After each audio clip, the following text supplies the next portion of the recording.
আলিহি ওয়া সাহবিহি ওয়া মান ওয়ালা মা বা'দ। আজকের বিষয়বস্তু হচ্ছে দিনের কাজে বেতন ভাতা গ্রহণ করা এর বিধান কি, জায়েজ না না জায়েজ, হারাম, যেটার কারণে পাপ হবে এবং ইনাদের দাওয়াত গ্রহণ করা হবে না। হিজবুত তাওহীদ ইদানিং বলছে, আর এর সাথে আনুষঙ্গিক অন্য ব্যাখ্যা নিয়ে শিয়ারা অনেক আগ থেকে প্রচার করতেছে ভুল কিছু কথা। সেই জন্য এটা যেমন একদল কাদিয়ানি হয়ে যাচ্ছে, তারা দিন বিক্রি করে দুনিয়া নিচ্ছে। হিজবুত তাওহীদে যারা ঢুকতেছে ওরাই বরং দিন বিক্রি করে দুনিয়া নিচ্ছে। এইভাবে শিয়া ইজম গ্রহণ করলে তারা তাদেরকে বেনিফিট দেয়। এই ইসকন যেটা হিন্দু দিচ্ছেন তার দাওয়াত অন্য গ্রহণ করতেছে না, তখন নগরীর এবং এলাকার ওই প্রান্ত থেকে একজন মানুষ এসে সুপারিশ করতেছে, বরং উপদেশ দিচ্ছে যে কি করতেছো তোমরা, একজন নবীর দাওয়াত তোমরা নিচ্ছ না, আল্লাহর দ্বীনের প্রতি উনি আহ্বান করতেছেন, তোমরা ঘাট ফেরামি করতেছো, তোমরা সেখান থেকে মুখ ফিরিয়ে রাখতেছো। হ্যাঁ, এরপরে তিনি বললেন যে আবার তোমরা এদের অনুসরণ করো যারা তোমাদেরকে দ্বীনের এবং হেদায়েতের বিনিময়ে কোনো বদলা নেয় না।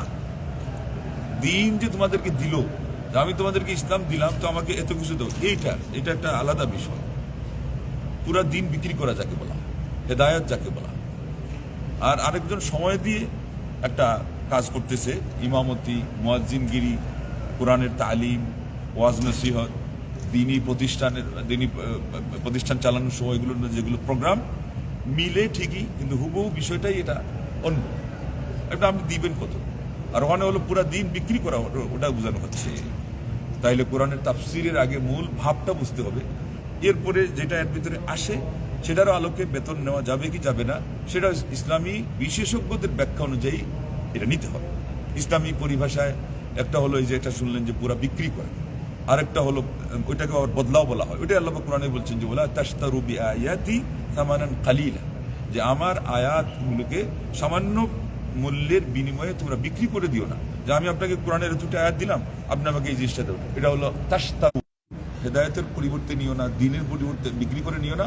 তখন আলিমগণ বলছেন ঠিক আছে, ওইটাও ঠিক রাখতে হবে। তাইলে এখানে কি, এটা হলো ওনাদের সময়, যিনি তালিম দিতে গিয়ে সময় দিচ্ছেন, যিনি নামাজ পড়াইতে গিয়ে সময় দিচ্ছেন, এটা একটা ডিউটি।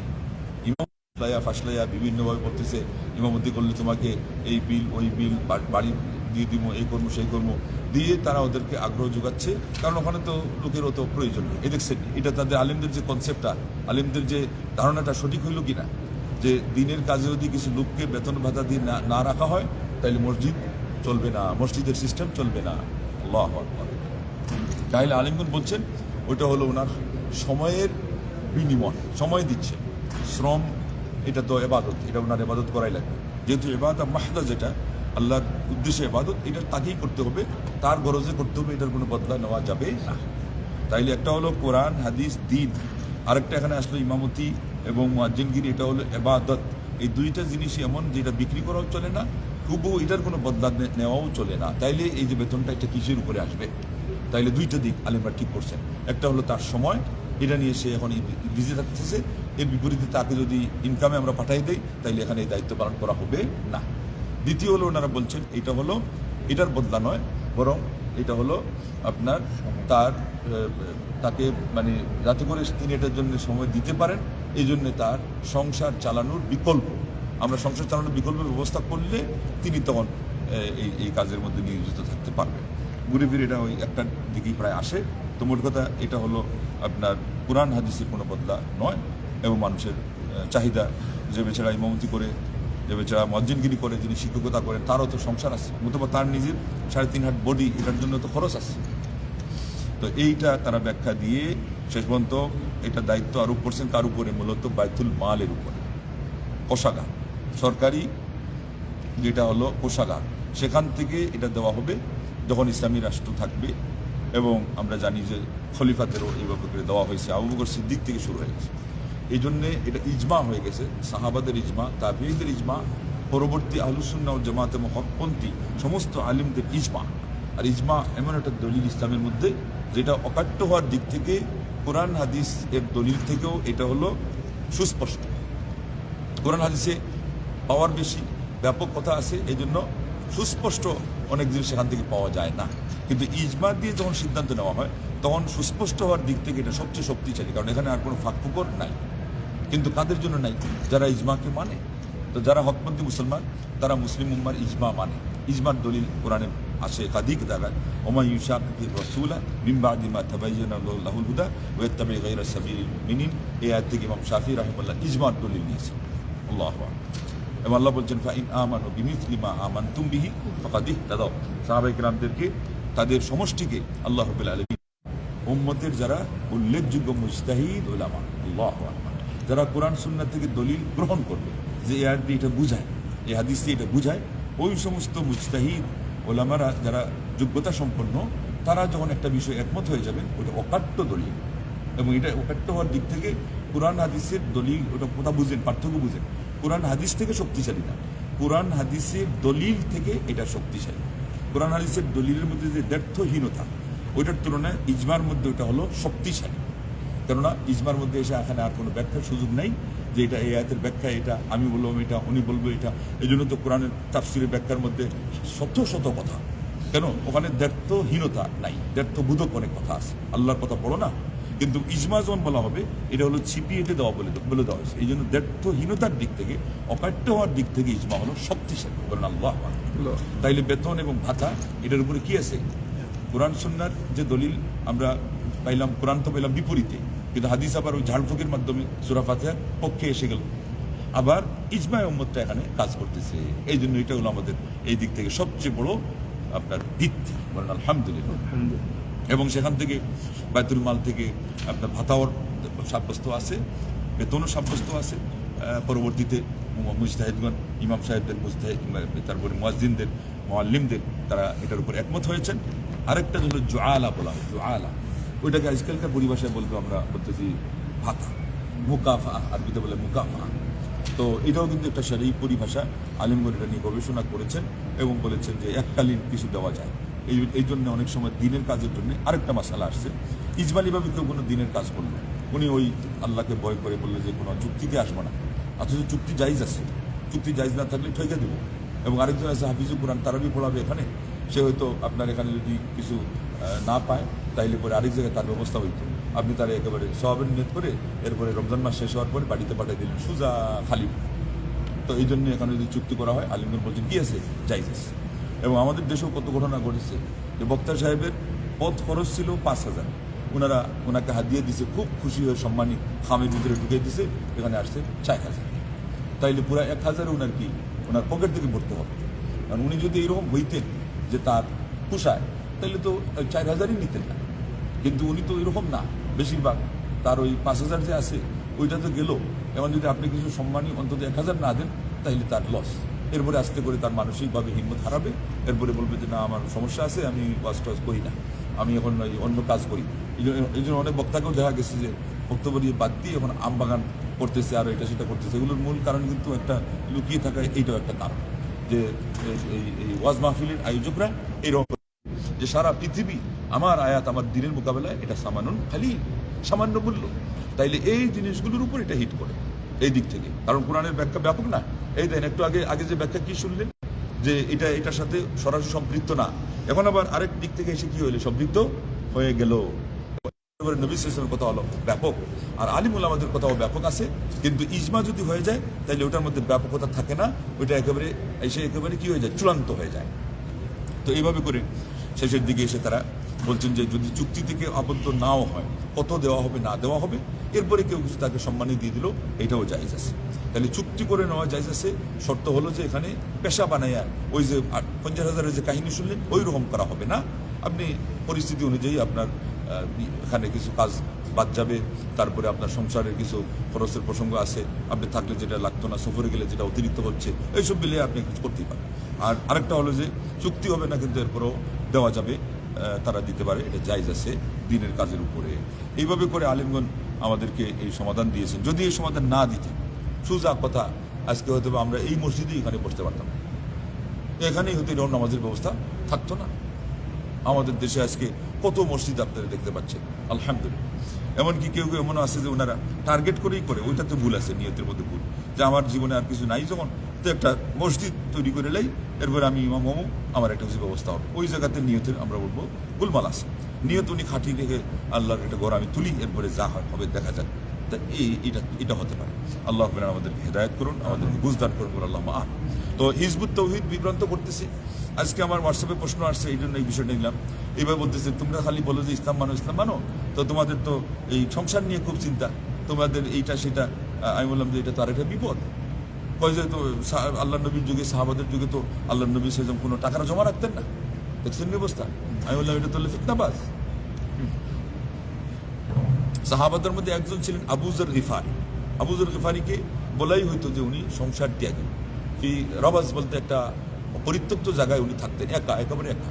আল্লাহ নবী একদিক তিনি নিন্দাও করলেন, বললেন যে ও একা থাকবে, একা মরবেও। লা ইলাহা ইল্লাল্লাহ। এরপরে এমন অবস্থা হয়েছে যে মারা যাওয়ার খবরই কেউ পায়নি। ওই আগন্তুক দুই একজন মাত্র মিলে জানাজা পড়ে ওই কোন জায়গায় দাফন করে দিছে এটা খবরই নেই। তা আল্লাহ নবী সাল্লাল্লাহু আলাইহি ওয়াসাল্লাম এটা চান নাই, কারণ এটা আরেক দিক থেকে একদিকে ভালো মনে হলো, আরেক দিকে এটা বৈরাগ্যবাদের সাথে মিলে যাচ্ছে, সন্ন্যাসবাদের সাথে মিলে যাচ্ছে। আমাদের ইসলাম তো এইভাবে না। ইসলাম হলো জাগতিকতা সাথে নিয়ে হালালভাবে নিতে হবে, কিন্তু জাগতিকতা বাদ দিলে এটা আর ইসলাম থাকে না। রব্বানিয়াতান ইবতাদাউহা মা কাতাবনা আলাইহিম ফামা রাআউহা হাক্কা রিআয়াতিহা। আল্লাহ পাক বললেন সংসার ত্যাগী এবং বৈরাগ্যবাদ এটা তারা নিজেরা উদ্ভাবন করেছে, আমি আল্লাহ তাদের উপর এটা ফরজ করি নাই, এবং এরপরে তারা এটা রক্ষা করতেও পারেনি। কিভাবে রক্ষা করলো? আজকে আমাদের যে সমস্ত লালনের ওখানে যারা ঘোরাফেরা করে, কবরে কবরে ঘোরাফেরা করে, ওরাও গিয়ে দেখেন ভণ্ডামি সন্ডামি করে কিছু কিন্তু একটা কিন্তু ব্যবস্থা করতে হয়। তাইলে তোমার পরিবার কোথায় ছেড়ে চলে গেছে? এই জন্য আল্লাহ নিজেই বলছেন এগুলো দিলে এগুলো কেউ ধরে রাখতে পারবে না। এমনকি সুফি মতবাদও এক সময় বের হয়েছিল, খালি আবাদত নিয়ে ব্যস্ত থাকার জন্য, দুনিয়া করবে না, কিছুই করবে না। এরপরে এমন অবস্থা হয়েছে যে এরাই হয়ে গেছে সবচেয়ে বেশি দুনিয়াদার। এদের এখন টাকার যে অবস্থা, হিসাবের কোনো মানে শেষই নেই, আল্লাহ মাহফুজ। তার মানে ইসলামের বিপরীত কোনো জিনিস আপনি যদি খুব ভালো করেন, ওইটা হলো নেক্সট সুরতে কি হয়ে যায়, এটা খারাপ হয়ে যায়। তো এই জন্যে এই সমস্ত বিভ্রান্তি থেকে আমাদেরকে দূরে থাকতে হবে। আর আজকে আমরা যে ফিতনার যুগে আছি, এই ফিতনার যুগে এই সমস্ত বিভ্রান্তিকর কথা কানে যাতে না আসে, হকপন্থী আলিমদের আমরা গুরুত্ব দেওয়া বুঝবো। আল্লাহ নবী সাল্লাল্লাহু আলাইহি ওয়াসাল্লামের জীবনী থেকে, সাহাবাদের জীবনী থেকে, সমস্ত আলিমদের জীবনী থেকে আমরা শিক্ষা নিব।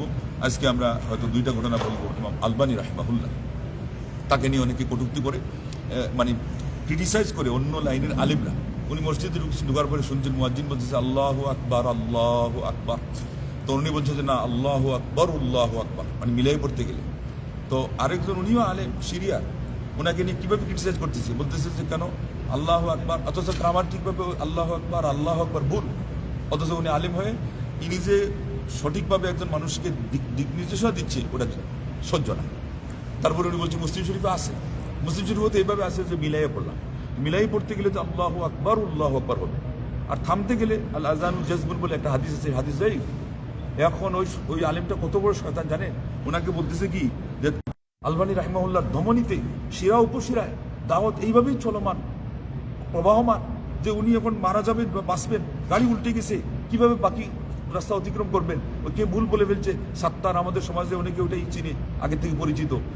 এটা থেকে দলিল প্রমাণিত হয়েছে যে তিনি হাদিস কিভাবে ফলো করতেন, তাওহীদ কিভাবে তিনি ফলো করতেন। আল্লাহর নাম বলতেছেন, আমার আল্লাহর নাম সাত্তার হিসেবে আসে না, চিত্তির আসছে। এবং হাদিসটা যে সহি, এই সহি হাদিসটা তিনি এখানে প্রচারও করতেছেন। আবার দাওয়াতটা দিতে হবে কোন সময়? জীবনের শেষ অন্তিম মুহূর্তে, হয়তো বা এখনই জান বের হয়ে যাবে, কিন্তু এরপরে দেখছেন একজন মানুষ অন্যায় করতেছে।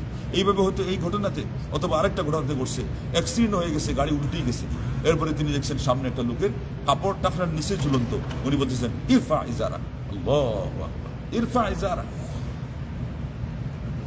বলছেন। এরপরে শব্দ আসছে যে ফাইন্নাহু আনকা লিথৌবিক ওয়া আতকা লিরব্বিক, বলছেন এটা হলো তোমার কাপড় পরিষ্কার রাখার জন্য উপযোগী, আর তোমার রবের জন্য এটা হলো বেশি তাকওয়ার উপযোগী। আল্লাহর তাকওয়া, আল্লাহ নবী মানা করছেন, বলছেন যে অংশটা টাকরার নিচে চলে যায় এটা হলো জাহান্নামে যাওয়ার জন্য যোগ্য। আর আজকে আমাদের এটা নিয়ে কোনো মানে মাথা ব্যথা নেই। আর আমাদের আলেমরা এইভাবে করে তারা জীবন সঁপে দিয়েছেন আল্লাহর দিনের দাওয়াতের জন্য। আর ওইটাই হলো দিন কায়েমের জন্য আসল উপযুক্ত অবস্থা। আর যেগুলো ভণ্ডামি চলতেছে আজকাল, এগুলো বোঝার জন্য আপনাদেরকে বলতেছি যে আমরা যখন এগুলো করি না, দাওয়াত দেই না, তখন আমাদের সমাজে এই সমস্ত ভণ্ডামি প্রচার লাভ করেছে। দাওয়াত আপনি দিবেন, কোরআন হাদিসের দলিল লাগবে, কিছু আপনার কাণ্ড জ্ঞানও লাগবে, সামাজিক জ্ঞানও লাগবে। এক ভণ্ড আসছে, এই যে বলতেছে যে ওই যে দেখলেন না ভারত থেকে একটা আইসা বলছে যে তোমার আমি হাত ধরে এটা বলে দিচ্ছি, ওলা বলে, এটা একটা ফিতনা হয়ে গেছে। এরপরে একবার বলো বিসমিল্লাহ, আবার বলো সুবহানাল্লাহ, হ্যাঁ, তারপরে রাখল্লা, এটা একটা ডায়ালগ হয়ে গেছে। এগুলো ইমান খাওয়ার লোক। এইভাবে আরেকজন এভাবে গেছে কবিরাজ এক এলাকায়, গিয়ে বলতেছে যে আমি তো হাত দেখে সব বলে দিতে পারি। তো এক মাদ্রাসার ছেলের হাত দেখে বলতেছে, তোমার তো পরীক্ষায় বাবা পাশ করা হবে না। ছাত্র বলতেছে, আমার পাশ না করলেও তো উপায় নেই, কোনো ব্যবস্থা নেই। বলে, ব্যবস্থা আছে, 1200 টাকা যদি ম্যানেজ করতে পারো তো আমি একটা কবিরাজির ব্যবস্থা করে দিই। তখন গেছে একজন চাচার কাছে ধার করতে। চাচা বলছে, কি জন্য বাবা হঠাৎ করে 1200 দরকার পড়লো? বলে, ওই যে কবিরাজ বলছে আমি ফেল করবো, আর 1200 দিলে উনি একটা তদবির দিবে, তাবিজ সেটা পাশ করা যায়। তখন ওই চাচা একটা বাঁশ নিয়ে আসছে এবার 1200 দেওয়ার জন্য। আয়েশা যখন ওর পিঠের মধ্যে 2টা লাগাইছে, লাগানোর পরে দৌড় শুরু হয়েছে পাগলের মতো। তোর মাদ্রাসা ছাত্র বলে, দাদা পালাচ্ছেন কেন, আমার ব্যবস্থা করে দিবেন না? বলে, দেখোস না পিঠের মধ্যে কিরকম ঠাইসা লাগাইছে। তো বলতেছে, আপনি আমার পাস ফেইলের কথা কবে বার্ষিক পরীক্ষা, চূড়ান্ত ফাইনাল পরীক্ষা বলে ফেলবেন, আর 1200 টাকা দিয়ে আমার আবার ফেইলকে পাস বানাই নেবেন। এই 2 মিনিট পরে যে আপনার পিঠের উপরে ঠাইসা একটা কষাইয়া দিব, যে এটা জানেন নাই? তো এইভাবে করে আমাদের কিছু লোক থাকা দরকার। আরেকটা দেশে কবিরাজি করবে এরকম করে, এই করবে সেই করবে, তো আমাদের এই লোক চলে গেছে ফেনীতে পারি, তো এই লোক গিয়ে সে এখানে সে আওয়াজ করতেছে এরকম না, কেন বুঝাইছে এরকম ওইরকম করে, সে বুঝেছে জিন আসছে, বলে না যে জিনের বাপ আরো কি করছে। এরপরে ও বলছে যে এটার তো শিক্ষা দেওয়া লাগবে।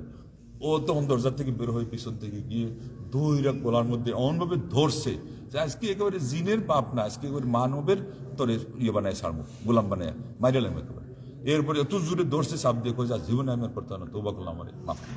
এইভাবে একজনের আঙ্গুল দিয়ে বলে খালি মিষ্টি, আঙ্গুলে খালি মিষ্টি এসে, 4 কাপ নিয়ে আসো, শরবতের জন্য পানি নিয়ে আসো, খালি আঙ্গুল ডুবাবো আর মিষ্টি হয়ে যায়। তো হচ্ছেও, আর এলাকার মানুষ বিভ্রান্ত হচ্ছে। কিন্তু শিক্ষিত ছেলে গিয়ে বলছে যে ওরে ধরে ওরে সাবান দিয়ে ভালো করে সেবলন দিয়ে আঙ্গুলটা ধুইতে গো, এরপরে আঙ্গুল দিতে গো, আর দেয় না, আর রাজি হয়। তো এরপরে পালানো শুরু হয়েছে। পরে খোঁজ নিয়ে দেখা গেলো গ্লিসারিন দিলে এটা এমনি হয়, ওটা লাটকায় ওখানে মাখায় রাখে, সাধারণ মানুষ তো জানে না। এইভাবে আজকে আমাদের ইমান নিয়ে সিনিমিনি যখন চলতেছে, একদল আলেমরাও যদি আমাদেরকে তৌহিদের দাওয়াত দিতে বাধা দেয়, মানুষের ইমান রক্ষা ছাড়া, এটা ছাড়া রক্ষার উপায় নেই, সুন্নাহ সমাজে এটা ছাড়া প্রচারের কোনো উপায় নেই, তাইলে এরাই তো ইসলামের শত্রু। ততএব এইভাবে যদি আমরা কাজ করি তাহলে তো আল্লাহ সাহায্য আসবে না। আল্লাহ বলছেন, ইন তানসুরুল্লাহ ইয়ানসুরকুম ওয়া ইসাব্বিত আকদামাকুম, তোমরা আল্লাহর দ্বীনের সাহায্য করলে আল্লাহ তোমাদেরকে সাহায্য করবে, তোমাদের পদযুগলকে আল্লাহ মজবুত রাখবেন, তো অটল রাখবেন, তোমার অস্তিত্ব ঠিক থাকবে, সমাজে তোমরা ভালো থাকবা, এবং আমার দ্বীন তোমাদের মাধ্যমে প্রচার লাভ করবে। ওয়ালা তাহিনু ওয়ালা তাহজানু ওয়া আনতুম লা আলাউনা ইন কুনতুম মুমিনিন। আল্লাহ পাক বলছেন, তোমরা হীনবল হয়ে না, দুশ্চিন্তাগ্রস্ত হয়ে না, তোমরাই বিজয়ী হবে যদি তোমরা মুমিন হয়ে থাকো। অতএব আজকে আমাদের উচিত কোরআন সুন্নাহর শিক্ষা অনুযায়ী আমাদেরকে ইলম শিখা এবং আমল করা। আর আজকে মুহররম আলহামদুলিল্লাহ আমরা প্রথম দশকের প্রায় শেষের দিকে এসে গেছি। আগামী বুধবার 9 তারিখ, বৃহস্পতিবার 10 তারিখ। বুধবার রোজা রাখলে আপনি মঙ্গলবার দিনগত রাত্রিকে সাহরি খাবেন। এইভাবে করে একটা রোজা রাখলে হাদিসে আসছে যে আশুরা রোজা আহতাসিবু ইনদাল্লাহ আন ইউকাফিরা সানাতা আল্লাতী ক্বাবলাহ, বিগত 1 বছরের গুনাহ কাফারা। তো এটা নিজেও আমল করেন, অন্যদেরকে প্রচার করেন। আর একটা রাখার যে 2টা রাখা ভালো, 2টা রাখতে গেলে 11টা মিলানো যায়, 9ও মিলানো যায়, কিন্তু 9 মিলানো ভালো, কারণ আল্লাহ নবী সাল্লাল্লাহু আলাইহি ওয়াসাল্লাম নিজে আকাঙ্ক্ষা পোষণ করেছিলেন, এরপরে উনি মারা গেছেন আগেই, কিন্তু সাহাবারা রাখছেন। তো মুস্তাহাব হিসাবে এটা রাখা ভালো। কিন্তু কেউ যদি শুধু 10 তারিখ রাখে তাও কি তাটা যথেষ্ট। এটা কিছু আলেমদের বড় সংখ্যা হলেও তারা মাকরুহ বলেছেন, কিন্তু এটা তাহকিকের কথা হলো শেখুল ইসলাম ইবনে তাইমিয়া বলছেন মাকরুহ না, মানে একটাই যদি এক রাখে তাও চলবে, আর যদি 2টা রাখে তো ভালো, তার মধ্যে 11-র তুলনায় 9কে মিলানো ভালো। আর 3টা রাখলে সংখ্যার দিক থেকে এটা কি, এটা আরো ভালো। তো এইভাবে এই মাসে আল্লাহ নবী সাল্লাল্লাহু বলছেন সবচেয়ে প্রিয় হলো আল্লাহর নিকটে রমজানের পরে কোন মাসে রোজা রাখা, এই মুহররম মাসে রোজা রাখা। এবং এটা বলতে গিয়ে এটা নাম দিয়েছে শাহরুল্লাহিল মুহররম, আল্লাহর মুহররম মাস। তো আমরা যেন রোজা শুধু রোজার উদ্দেশ্যে আসে না, আসছে এটা মৌসুমটাকে আপনি ভালোভাবে কাটাবেন, সম্মানের দৃষ্টিতে নিবেন, এবং আল্লাহর ভয় সামনের মনের ভিতরে রেখে চলবেন, আল্লাহর আনুগত্যের কাজ বেশি করবেন, পাপ থেকে বিরত থাকবেন। আর শিয়ারা যেগুলো বলে যে এখানে হলো শুভ লক্ষণের মাস, এখানে বিয়ে করা যাবে না, ব্যবসায়িক চুক্তিতে আবদ্ধ হওয়া যাবে না, এগুলো সব হলো তাদের শিয়া আকীদার কাজ। আমরা বললাম সুন্নাহ মোতাবিক আল্লাহ রাব্বুল আলামিন এই দিনে ফিরআউন এর কবল থেকে মুসা আলাইহিস নবী ইসলামকে উদ্ধার করেছিলেন, এই জন্য শুকরিয়া হিসাবে এটা আসছে। আমাদের এটা ওইটাই ব্যাকগ্রাউন্ড, এটা কোনো কারবালার সাথে এটার কোনো সম্পর্ক নাই। নবী সাল্লাল্লাহু আলাইহি ওয়াসাল্লাম মারা যাওয়ার 60 বছর